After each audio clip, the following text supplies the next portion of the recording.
Let me ask you something. What does it mean to risk everything for art or for filmmaking? For generations, directors and actors alike have been driven by a creative madness that feels incurable, a hunger inside of them, insatiable, rotting, only healed once their vision has been seen through. It's a volatile kind of desire, one that lies in the thin void between insanity and greatness. In the late 1970s, legendary Soviet filmmaker Andrei Tarkovsky set out to see his vision through.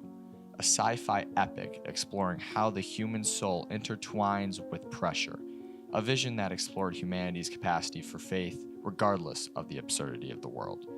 But visions like Tarkovsky's don't come without consequence. This vision would eventually become the movie Stalker, one of the most influential films in cinema history.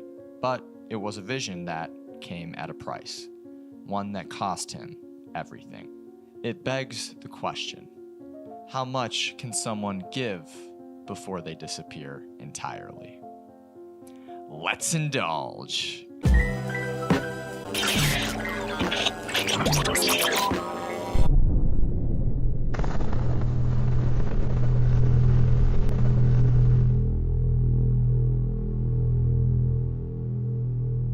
The story of Stalker begins in a place that doesn't exist, a forbidden region called the Zone, a place said to grant your deepest desire, if you can survive the journey inside, that is.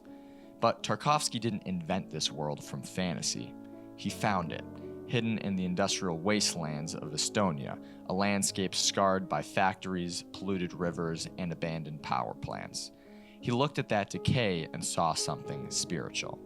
To Tarkovsky, the zone was not a metaphor. The zone represented life, and any man passing through it was simply that, a man. Stalker was about the journey itself, not the destination, a pilgrimage through a poisoned world, searching for meaning when meaning had vanished. And that's exactly what the production would become, a pilgrimage into chaos. Principal photography began in 1977 on the banks of a river in Tajikistan. From the very start, everything went wrong. The cameras jammed, the crew clashed, and when months of footage were finally developed, it was ruined. A chemical error at the film lab had destroyed nearly an entire version of the film. The images came out fogged, tinted, and lifeless. Tarkovsky was devastated. He fired his cinematographer and shut down production. The studio, furious over the lost time and money, ordered him to scale back, to simplify his vision, if not cut it entirely. And he refused. Instead, he began again, from scratch. A year later, production restarted, this time in the industrial wastelands of Estonia, near Tallinn. Same story, same exhaustion, but a new world, gray factories, toxic rivers, and abandoned power plants that bled into the film's soul. Tarkovsky believed suffering purified art, that pain stripped away comfort, illusion, and control. He was once quoted as saying, "The artist exists because the world is not perfect. Art would be useless if the world were perfect." And in that imperfection, in the contamination between earth and spirit, he found truth. But to understand Stalker, you have to understand Tarkovsky. Every film that he shot before it was a stepping stone leading up to Stalker. He began with Ivan's childhood, a war story told through dreams where innocence and devastation coexist in the same breath. Then came Andrei Rublev, an epic about an artist's struggle for faith in a violent world. Tarkovsky saw himself in that painter, a man burdened by divine purpose but chained by doubt. With Solaris, he went to space only to discover that the real mystery wasn't the cosmos, it was the human heart. He said the universe wasn't interested in us, only in how much truth we could bear to see in ourselves. By the time he reached Mirror, he'd stopped pretending art could be separated from life. That film was his soul laid bare. Fractured memories, family, regret, faith. So, by the time Stalker came along, it all felt inevitable. Everything he had made before was leading to this, a film that would strip away all pretense, all comfort, until only the raw search for meaning remained. It was the final question his entire career had been circling. What survives when faith and suffering become the same thing?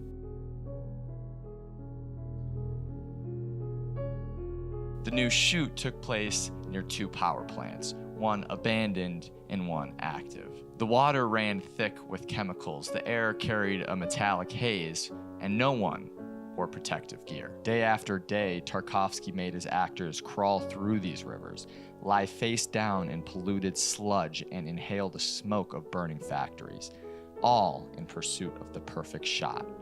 You can see it in the film, that constant dampness, that texture of decay. It doesn't look like a set, it looks like a dying world. And maybe it was. During production, crew members started getting sick, coughs that wouldn't go away, rashes that burned for days. Years later, many of them, including Tarkovsky himself, his wife, and the cinematographer, all developed terminal illnesses. Some believed it was a coincidence, others called it a curse. But regardless of that, this film seemed to kill something in everyone that it touched. But Tarkovsky pressed on because at this point, Stalker was more than just a film to him. It was a reflection of his entire philosophy that art should reveal the invisible, that truth can only be born through suffering. In the film, the stalker leads two men, the writer and the professor, through the zone. They're searching for the room where your innermost wish comes true. But the closer they get, the more terrified they become. The room is a mirror of sorts, not of what you want, but of who you really are.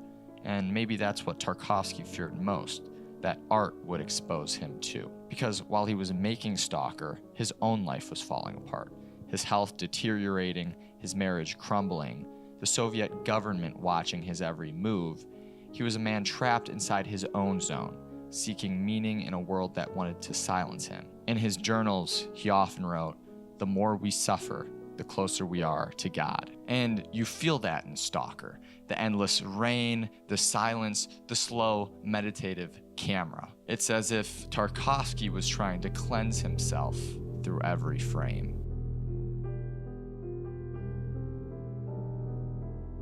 When Stalker finally released in 1979, it acted as more of a relic of human endurance more so than anything else. Critics didn't know what to make of it. Some called it boring, others called it a masterpiece. But over time, it became one of the most studied, worshipped, and haunting films ever made. It influenced recent pieces like Annihilation or The Zone of Interest, yet behind all that legacy, there's still a ghost.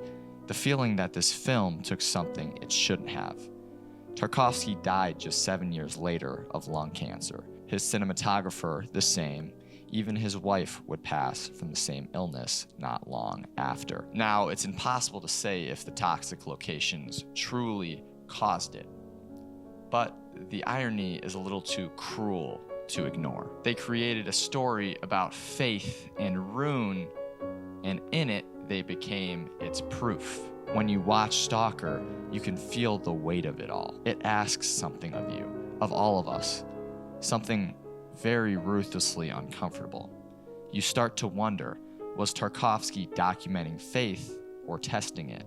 Was Stalker art imitating life, or life imitating art's slow decay?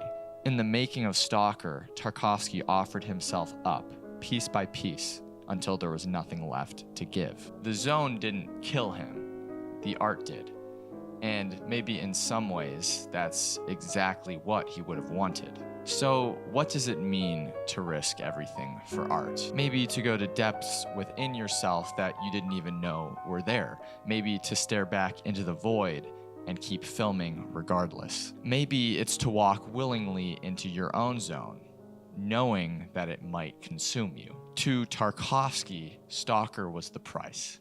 And in that sacrifice, he created something eternal. I hope you guys enjoyed yet another Chich Files video. This week we got a little bit more poetic, a little bit more serious, but that's all right because we like to switch it up a little bit around here. If you haven't already, give it a like, give it a subscribe, a comment, whatever it is that you do on this platform that is YouTube.